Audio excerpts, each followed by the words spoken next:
Doctor Baba Saheb Ambedkar open university.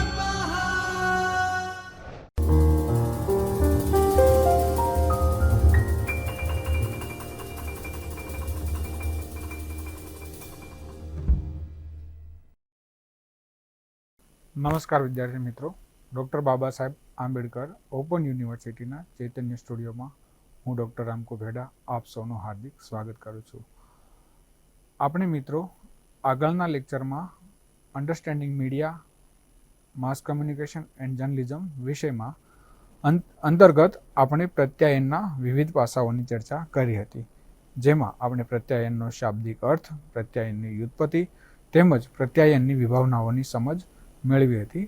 આજે મિત્રો આપણે પ્રત્યાયન માટે જરૂરી એવા મહત્વના પાસા, ભાષાની ઉત્પત્તિ અને ભાષાના મહત્વ વિશે વિગતે ચર્ચા કરીશું. સૌપ્રથમ મિત્રો આપણે એ જોવું પડે કે આદિમાનવ જ્યારે ગુફામાં રહેતો હતો ત્યારે તેમના દ્વારા પ્રત્યાયનની શરૂઆત કેવી રીતે થઈ હતી. આજથી લગભગ હજારો વર્ષ પહેલાં આદિમાનવ પ્રત્યાયન માટે પ્રતીકો, જુદા જુદા ચિહ્નો અને વિવિધ પ્રકારના અવાજ કાઢીને પ્રત્યાયન કરતા હતા. જ્યારે માણસ જંગલી અવસ્થામાં પોતાનું જીવન પસાર કરતો હતો ત્યારે તેમની પાસે આજના સમયમાં જેટલા આધુનિક પ્રત્યાયનના સાધનો અને માધ્યમો છે તેટલી ઉપલબ્ધિઓ સાધનોની કે માધ્યમોની તે સમયમાં ન હતી.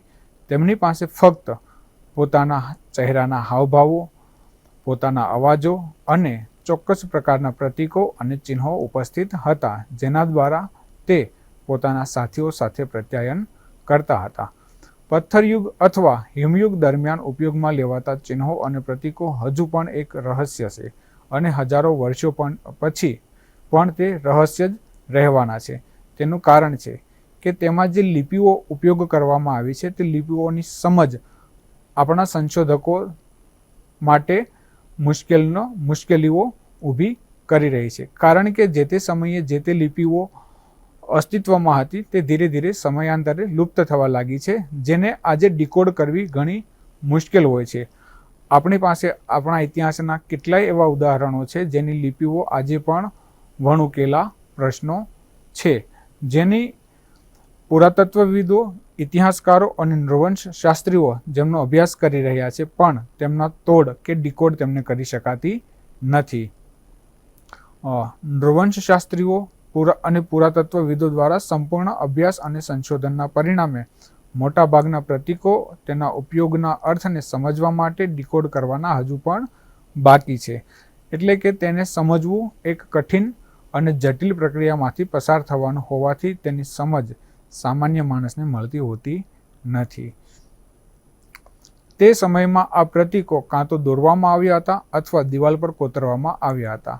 હવે તે સમયે આધુનિક સાધનો તો અવેલેબલ નહોતા, પણ દિવાલો પર કોતરવા માટે કે ચિત્રો દોરવા માટેના પણ સાધનો એટલા સુવ્યવસ્થિત રીતે અસ્તિત્વ ધરાવતા ન હતા. તેથી તે સમયના આદિમાનવો કમ્યુનિકેશન માટે દિવાલો કે વૃક્ષના થડ ઉપર કે વૃક્ષના પાંદડાનો ઉપયોગ કરીને પ્રતીકો બનાવતા હતા અથવા દિવાલો પર ચોક્કસ પ્રકારના ચિત્રો અથવા ડિઝાઇન કરીને કમ્યુનિકેશન કરતા હતા. જ્યારે આજના હાઈટેક યુગમાં તમને ઉપયોગમાં લેવા માટે તૈયાર ચિહ્નો અને પ્રતીકો મળે છે, આપણે જેને ઇમોજીસ કહીએ છીએ. તો આ ઇમોજીસની ઉત્પત્તિ આપણે અત્યારે સોશિયલ મીડિયાના આવિષ્કાર પછી થોડી વધારે પ્રમાણમાં થઈ અને તેનો ઉપયોગ લોકો વધુ પ્રમાણમાં કરવા લાગ્યા. પણ જ્યારે સોશિયલ મીડિયાનો ઉપયોગ નહોતો ત્યારે ચોક્કસ પ્રકારની ભાષા દ્વારા પ્રત્યાયન કરવામાં આવતું, અને જ્યારે ચોક્કસ પ્રકારની ભાષા અસ્તિત્વ ન ધરાવતી હતી ત્યારે આ પ્રકારના ઇમોજીસ દ્વારા જ પ્રત્યાયનનું કરવામાં આવતું હતું, અને તે જ એક આદિમાનવો પાસે શ્રેષ્ઠ માધ્યમ હતું. આપણે જાણીએ છીએ કે આપણી જાતને વ્યક્ત કરવા માટે તેનો ઉપયોગ આપણે કેવી રીતે અને ક્યારે કરવો જોઈએ. દાખલા તરીકે આપણે ખુશીનો ભાવ વ્યક્ત કરવા માંગતા હોઈએ તો આજે આપણે વોટ્સઅપમાં કે અન્ય સોશિયલ મીડિયાના પ્લેટફોર્મ ઉપર આપણા મિત્રો સાથે કે કોઈ ગ્રુપ સાથે વાત કરીએ છીએ ત્યારે આપણે કોઈ ચોક્કસ પ્રકારનો ઇમોજીસ મોકલીને આપણો ભાવ કે આપણી લાગણીઓ વ્યક્ત કરતા હોઈએ છીએ, અને સામેવાળામાં તેની અન્ડરસ્ટેન્ડિંગ હોવાથી તે પણ તેને ડીકોડ સારી રીતે કરી શકતા હોય છે કે આપણા મિત્રએ આપણા પ્રત્યે પ્રેમ દર્શાવ્યો, ગુસ્સો દર્શાવ્યો કે કરુણાની ભાવના દર્શાવી, જે અલગ અલગ પ્રકારના ઇમોજીસ દ્વારા દર્શાવી શકાય છે, જેમાં અનેક પ્રકારના ચિહ્નોનો પણ સમાવેશ કરવામાં આવે છે. દાખલા તરીકે વિવિધ દેશોના રાષ્ટ્રધ્વજો, ત્યારબાદ સામાન્ય ક્રિયાઓની ઇમોજીસ વગેરેનો પણ સમાવેશ થાય છે. અને ક્યુ ઇમોજીસ ક્યારે મોકલવું જોઈએ તેનો પણ સામાન્ય લોકોમાં સમજ હોવી ઘટે. શું તમે જાણો છો કે આપણે આ ચિહ્નો અને પ્રતીકોનો ઉપયોગ શા માટે શરૂ કર્યો છે? આપણે પત્રકારત્વના વિદ્યાર્થી તરીકે આપણામાં આ વાતની સમજ હોવી જોઈએ કે ચિહ્નો અને પ્રતીકોનો ઉપયોગ ક્યારે કરવો જોઈએ, શા માટે કરવો જોઈએ અને કેવી રીતે કરવો જોઈએ. દાખલા તરીકે આપણે ઘણીવાર સમાચાર જોતા હોઈએ ઇલેક્ટ્રોનિક મીડિયામાં, તો ત્યાં પણ ઇમોજીસ આપણને જોવા મળતા હોય છે અથવા ચોક્કસ પ્રકારની સાંકેતિક ભાષાનો ઉપયોગ કરવામાં આવતો હોય છે, જેમાં ચહેરાના હાવભાવ, ભાવભંગીમાઓ, આંખ દ્વારા ઇશારાઓ તેમજ અન્ય પ્રકારના ઇમોજીસ અથવા સંકેતો જેવા કે હેશટેગ, સ્ટાર વગેરેનો ઉપયોગ કરવામાં આવતો હોય છે. અને તેનો ઉપયોગ શા માટે કરવામાં આવે છે તેની આપણને સમજ હોવી જોઈએ. હવે આપણે ત્યાં મિત્રો કહેવત છે કે એક તસવીર 1000 શબ્દોની ગરજ સારે છે. તેથી ચિત્રો અને ગ્રાફિક્સ શબ્દો કરતાં વધુ સારી રીતે ભાવ અને લાગણીઓ વ્યક્ત કરે છે, જે શબ્દો નથી કરી શકતા. તો આ ભાવ અને લાગણીઓ વ્યક્ત કરવા માટે દરેક વસ્તુમાં ઇમોજીસનો ઉપયોગ કરવો એવું જરૂરી નથી હોતું, પણ જ્યાં આપણે ટૂંકમાં કે ઝડપથી કે ચોક્કસ પ્રકારનો મેસેજ આપવા માંગીએ છીએ ત્યાં ઇમોજીસનો ઉપયોગ ચોક્કસપણે કરી શકાય છે. આપણે પ્રત્યાયનના વિદ્યાર્થી હોવાથી આપણને પ્રત્યાયનના દરેક પાસાની સમજ હોવી ઘટે. તેથી આપણે પ્રતીકો, ચિહ્નો વગેરેનો ઊંડાણપૂર્વક અભ્યાસ કરવો જોઈએ, જેથી કરીને આપણે પ્રત્યાયનના તમામ પાસાઓની ચીવટપૂર્વક અને છીણવટપૂર્વક સમજ મેળવી શકીએ. ભાષાની ઉત્પત્તિ કેવી રીતે થઈ? તો આ પ્રશ્નનો જવાબ મેળવવો મિત્રો ખૂબ જ મુશ્કેલ છે. નૃવંશશાસ્ત્રીઓ, સાંસ્કૃતિકવિદો, પુરાતત્વવિદો અને ઇતિહાસકારો અને ભાષાવિદો દરેક માટે આ પ્રશ્નનો જવાબ આપવો બહુ જ મુશ્કેલ છે. કારણ કે માણસ, આપણે ડાર્વિનની થિયરી પ્રમાણે વાત કરીએ તો માણસની ઉત્પત્તિ વાનરમાંથી થઈ છે. તો વાનર જે તે સમયે કેવા શબ્દોનો ઉપયોગ કરતો હતો, કેવી ભાવભંગીમાનો ઉપયોગ કરતો હતો કમ્યુનિકેશન માટે, કે તે કેવા ચિહ્નો અથવા સાંકેતિક ભાષાનો ઉપયોગ કરતો હતો, તે કહેવું બહુ જ ખૂબ જ મુશ્કેલ છે. તેમ છતાંય કેટલાક સંશોધકોના મત અને મતાંતરોને આપણે જોઈએ તો ચોક્કસ પ્રકારના સિદ્ધાંતો આ ઉપર આપણે આવી શકીએ છીએ, જેમાં આપણી પાસે માત્ર ભાષાના સિદ્ધાંતો, નિયમો ઉપલબ્ધ છે, પરંતુ ઇતિહાસના પુસ્તકો અથવા અન્ય કોઈ પણ સ્ત્રોતોમાંથી કોઈ પણ વૈજ્ઞાનિક પુરાવા ઉપલબ્ધ નથી, જે આપણને ચોક્કસપણે કહી શકે કે માનવ જાતે ક્યારે વાત કરવાનું શરૂ કર્યું હતું અથવા ભાષા વાસ્તવિક રીતે ક્યારે વિકસિત થઈ હતી. હવે ભાષાને સૌથી પહેલી ભાષાની ઉત્પત્તિ થઈ હતી અથવા કે કઈ ભાષામાં વાતચીત કરવાની શરૂઆત થઈ હતી, તેના ચોક્કસ પ્રમાણો આપણી સમક્ષ મળતા નથી, અથવા કોઈ તેના વૈજ્ઞાનિક પુરાવા કે ભાષા ઉપર વૈજ્ઞાનિક શાસ્ત્રીય પદ્ધતિથી અભ્યાસ થયો હોય તેના કોઈ પુરાવા આપણી સમક્ષ ઉપલબ્ધ નથી.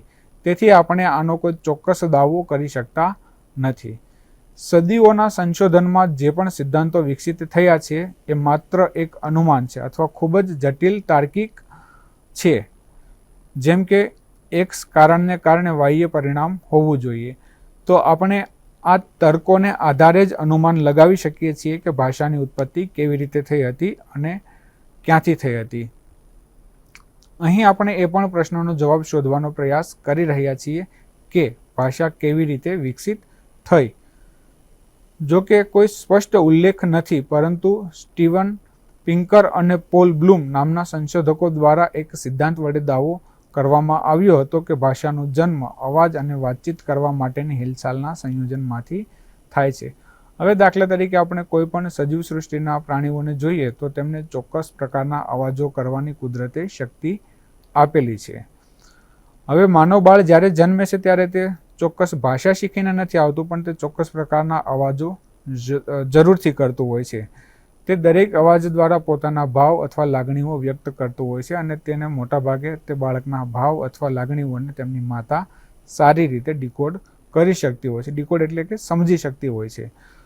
તો જ્યારે આ પ્રકારના અવાજ અને તેમના બોલવાના હોઠના કે જીભના હલનચલનના સંયોજન, એટલે કે ધીરે ધીરે કોઈ એક અક્ષર બોલાણો હોય, પછી એક શબ્દ બોલાણો હોય, અને પછી ધીરે ધીરે વાક્ય રચના તરફ ભાષાની રચના થઈ હોય, એવું સ્ટીવન પિંકર અને પોલ બ્લૂમ નામના સંશોધકો પોતાના સિદ્ધાંતમાં કહે છે. તેમનો સિદ્ધાંત એ છે કે કોલ્સ અથવા હાવભાવની શ્રેણીમાં થતા સંયોજનોમાં વિકસિત થઈ છે, જે આપણને એક ચોક્કસ પ્રકારનો સંચારની રચના કરી આપે છે. તો સંચારની રચના ક્યારે થઈ શકે કે જ્યારે બંને વ્યક્તિ વચ્ચે ભાષાની સમજ હોય, ભાષા વિશે તેઓ જાણતા હોય, ત્યારે તે ચોક્કસ ભાષાના આધારે પ્રત્યાયન કરી શકતા હોય છે અને જે સંચારને જન્મ આપતા હોય છે. તેમના સિદ્ધાંતના સમર્થનમાં તેઓ એક ઉદાહરણ આપે છે, જેમાં તેઓએ જણાવ્યું હતું કે હરણનો શિકાર કરતી વખતે હવામાન અથવા વાતાવરણ તે શિકારને કેવી રીતે અસર કરે છે તેના વિશે માણસ શીખે છે. તે શિકારીઓને પોતાની અંદર વાતચીત કરવા માટે પ્રેરિત કરે છે કે તેમના શિકારને ઝડપી કઈ રીતે બનાવે છે, કારણ કે કાળા વાદળો અને ભારે પવન હરણને ચેતવણી આપી શકે છે અને તેઓ ભાગી પણ શકે છે. આ માટે તેઓએ ગ્રન્ટ્સની શ્રેણીનો પણ ઉપયોગ કર્યો હતો. તે કર્કશ અવાજે ભાષાના બીજ વાવ્યા છે. પાછળથી આ ધ્વનિનું અનુકૂલન કુદરતી ભાષા તરફ દોરી ગયું અને છેવટે એક વ્યવસ્થિત ભાષાનો જન્મ થયો. હવે ચાલો ભાષાશાસ્ત્રી નોઆમ ચોમ્સ્કી અને ઉત્ક્રાંતિ જીવવિજ્ઞાની સ્ટીફન જે ક્લાઉડના અન્ય સિદ્ધાંતની તપાસ કરીએ. ચોમ્સ્કી અને ક્લાઉડનો અભિપ્રાય છે કે ભાષાનો જન્મ ડાર્વિન દ્વારા કહેવાતી પ્રી અનુકૂલનની પ્રક્રિયાને કારણે થયો છે. તેમની દલીલ પ્રમાણે તેઓ કહે છે કે વિકસિત મગજની રચનાને કારણે ભાષાનો વિકાસ થયો છે. આજે મિત્રો આપણે ભાષાનો વિકાસ હોવા છતાં પણ ઘણા લોકો સારી રીતે પ્રત્યાયન કરી શકતા નથી, કે અથવા કે બોલીને કે સાંભળીને પ્રત્યાયન કરી શકતા નથી, જેને આપણે મૂક બધિર કહીએ છીએ. તો તેમાં મગજના વિકાસનું પાસું તો ચોક્કસપણે મહત્વ ભાગ ભજવે છે, પણ ભાષાનો વિકાસ થયેલો ન હોય તો કોઈ પણ સજીવ માટે કે કોઈ પણ માનવેતર સૃષ્ટિ માટે કે માનવ સમાજ માટે પ્રત્યાયન કરવું મુશ્કેલ બની જતું હોય છે.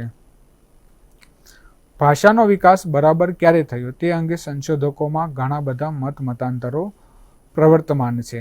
કેટલાક સંશોધકોનું માનવું છે કે લગભગ 2 લાખ વર્ષ પહેલા હોમો હેબિલિસના સમયમાં ભાષાનો પ્રથમ વખત ઉપયોગ થયો હતો અથવા તેનો જન્મ થયો હતો, પરંતુ આધુનિક ભાષાનો વિકાસ હોમો સેપિયન્સના સમયગાળા દરમિયાન થયો હોવાનું માનવામાં આવી રહ્યું છે. એક મુદ્દો છે જેના પર સંશોધકો વચ્ચે કેટલીક સર્વસંમતિ છે, તે એ છે કે બોલચાલની શૈલી લગભગ 50,000 વર્ષ પહેલા શરૂ થઈ હતી. શરૂઆતના વર્ષોમાં તે પ્રાકૃતિક ભાષા હતી અને બાદમાં તે રચાયેલી ભાષા હતી, જેનો આધુનિક દિવસોમાં ઉપયોગ આપણે કરી રહ્યા છીએ. અમેરિકાની ભાષાકીય સોસાયટીમાંથી જેકેન્ડોફ તેમના સંશોધન પત્રમાં ભાષાની શરૂઆત કેવી રીતે થઈ તે વિશે દાવો કરે છે કે ફ્રેન્ચ એકેડેમીએ 1866માં ભાષાની ઉત્પત્તિ પરના કાગળો પર લગભગ 162 વર્ષ માટે પ્રતિબંધ મૂક્યો હતો, કારણ કે ભાષાની શરૂઆત વિશે ઘણી બધી પ્રવર્તમાન અટકળો હતી અને કિંવદંતીઓ સમાન હતી. તેથી ભાષાની ઉત્પત્તિ વિશે કોઈ સાયન્ટિફિક કે શાસ્ત્રીય તથ્યો ન મળે ત્યાં સુધી તેના ઉપર પ્રતિબંધ મૂકવામાં આવ્યો હતો. તેમણે તેમના સંશોધન પત્રમાં વધુમાં નોંધ્યું છે કે એવા લેખિત દસ્તાવેજો છે જે સાબિત કરે છે કે લગભગ 5000 વર્ષ પહેલા માનવ ભાષા અસ્તિત્વમાં આવી હતી. આપણે આપણા મહાભારત વિશે વાત કરીએ તો મહાભારત પણ 5 વર્ષ જૂનો ગ્રંથ છે. એ પહેલાં આપણે ત્યાં રામાયણ પણ અસ્તિત્વ ધરાવતી હતી. તો આપણે રામાયણ અને મહાભારતના આધારે એટલું જ ચોક્કસ કહી શકીએ કે આપણો ગીતાજીનો જે ગ્રંથ આપણને મળ્યો છે તે આજથી ભગવાન શ્રી કૃષ્ણએ 5 વર્ષ પહેલાં મહાભારતના યુદ્ધમાં અર્જુનને કહી હતી. હજુ પણ સંશોધકો એ શોધવાનો પ્રયાસ કરી રહ્યા છે કે ભાષાનો જન્મ એક જ વારમાં થયો હતો કે પછી તેને વિકસિત અને વિકાસ કરવામાં સદીઓ લાગી હતી.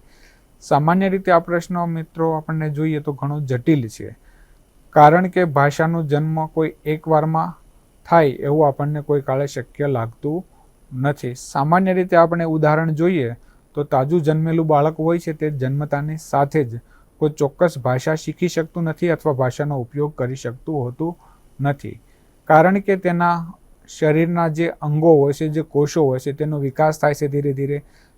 ચોક્કસ સમય પછી બાળક અનુકરણ દ્વારા પોતાના માતા પિતા કે પરિવારના અન્ય સદસ્યોનું અનુકરણ કરીને ચોક્કસ ભાષા શીખતું હોય છે અને અનુકરણ દ્વારા ભાષાને અને પોતાના ભાવોને અભિવ્યક્ત કરતું હોય છે. તેથી આપણે એ તર્કનો સ્વીકાર કરતાં પહેલાં થોડો વિચાર કરવો જોઈએ કે ભાષા એક વારમાં શીખી શકાતી નથી અથવા એક જ વારમાં તેનો વિકાસ થતો નથી. તેને વિકસિત કરવામાં અને વિકાસ કરવામાં એક લાંબી પ્રક્રિયા અને લાંબો સમયગાળો લાગી શકતો હોય છે. જેમ કે આપણે કોઈ પણ ભાષા શીખવાનું શરૂ કરીએ છીએ જે આપણા માટે બિલકુલ અજાણી ભાષા છે, તો આપણે સામાન્ય રીતે તેમના મૂળાક્ષરો શીખીએ છીએ, તેમની વર્ણમાળા શીખીએ છીએ, ત્યારબાદ તેમના સામાન્ય શબ્દો, જટિલ શબ્દો, વાક્યો, સામાન્ય વાક્યો અને જટિલ વાક્યો પ્રકારના વાક્યો આપણે શીખતા હોઈએ છીએ. તો ધીરે ધીરે કોઈ પણ ભાષાનો આપણા અંદર શીખવા માટેનો વિકાસ થતો હોય છે. તેથી ભાષાના વિકાસમાં ચોક્કસ સમયગાળો ચોક્કસથી લાગ્યો હશે તેવું આપણે કહી શકીએ. એવા સંશોધકો છે જેઓ માને છે કે મગજના વિકાસ સાથે ભાષા એક જ વારમાં વિકસિત થઈ છે, પરંતુ કેટલાક એવા લોકો છે જેઓ માને છે કે ભાષાના વિશિષ્ટ ગુણધર્મો તબક્કાવાર વિકસિત થયા છે અને આધુનિક ભાષા તરીકે વિકસિત થવામાં હજારો વર્ષ લાગ્યા હશે, જે આપણે આજકાલ ઉપયોગમાં લઈએ છીએ. તો મિત્રો, આપણે જેમ આગળ વાત કરી તેમ કે મગજના વિકાસ સાથે ભાષાનો વિકાસ ચોક્કસ જોડાયેલો છે, પણ કોઈ પણ ભાષા એક સાથે કે એક જ વખતમાં શીખી શકાતી હોતી નથી. કોઈ પણ ભાષા પરિપૂર્ણ રીતે શીખવા માટે વર્ષોના વર્ષો કે હજારો વર્ષો પણ લાગી શકતા હોય છે. વાસ્તવમાં ભાષાના જન્મનો ચોક્કસ સમય શોધવા માટે વાંદરાઓ અને ચિમ્પાન્જી પર અભ્યાસ અને સંશોધનો હાથ ધરવામાં આવ્યા હતા, પરંતુ કોઈ ફળદાયી પરિણામો જોવા મળ્યા ન હતા, કારણ કે આજે જે વાનર પ્રજાતિ અસ્તિત્વ ધરાવે છે તે પણ આજે પણ પોતાના પ્રત્યાયન માટે ચોક્કસ પ્રકારના અવાજો અને ચહેરાની ભાવભંગીમાં અને હાવભાવો દ્વારા વ્યક્ત કરતા હોય છે. તેમાં આજે પણ ચોક્કસ ભાષાનો વિકાસ થયેલો જોવા મળતો નથી. પરંતુ ઉપરોક્ત તમામ સંશોધનોના આધારે એવું કહી શકાય કે ભાષાનો વિકાસ 10,000થી 20,000 વર્ષ પહેલાં થયો હતો, પરંતુ ભાષાના હાલના ફોર્મેટમાં નિર્માણ અને વિકાસ કરવામાં ઘણો સમય લાગ્યો હશે. તે ગમે તે હોય, હાલમાં સમગ્ર વિશ્વમાં 6 અબજ લોકો 7,000 જેટલી વિવિધ ભાષાઓ બોલી અને લખી રહ્યા છે. આને જૂથ અથવા પારિવારિક ભાષાઓમાં વિભાજિત કરી શકાય છે. જ્યાં સુધી ભારતનો સંબંધ છે ત્યાં સુધી આપણી સૌથી જૂની ભાષા તમિલ છે અને તે ખ્રિસ્તના જન્મના 5,000 વર્ષ પહેલાં બોલાતી હતી અને વૈદિક સંસ્કૃત અથવા સંસ્કૃત ભાષા તેના પછી અસ્તિત્વમાં આવી હતી. સંસ્કૃત એ આપણી વૈદિક ભાષા છે અને તેમાંથી સંસ્કૃતમાંથી કેટલી ભાષાઓ ભારતમાં અસ્તિત્વમાં આવી છે, જેમાંની લગભગ મોટાભાગની ભાષાઓ સંસ્કૃતમાંથી ઉત્પન્ન થયેલી ભાષાઓ છે. હવે આપણે મિત્રો વાત કરીએ તો ભાષાનું મહત્વ પ્રત્યાયનમાં તો છે જ, પણ સમાજ ઘડતરમાં ભાષાનું શું મહત્વ છે? તો આપણે કલ્પના કરીએ કે ભાષા વગર સમાજ રચના સંભવી શકે? તો તેનો જવાબ છે ના. ડાર્વિનની થિયરી પ્રમાણે આપણે જોઈએ તો મનુષ્યની ઉત્પત્તિ વાનરમાંથી થઈ છે.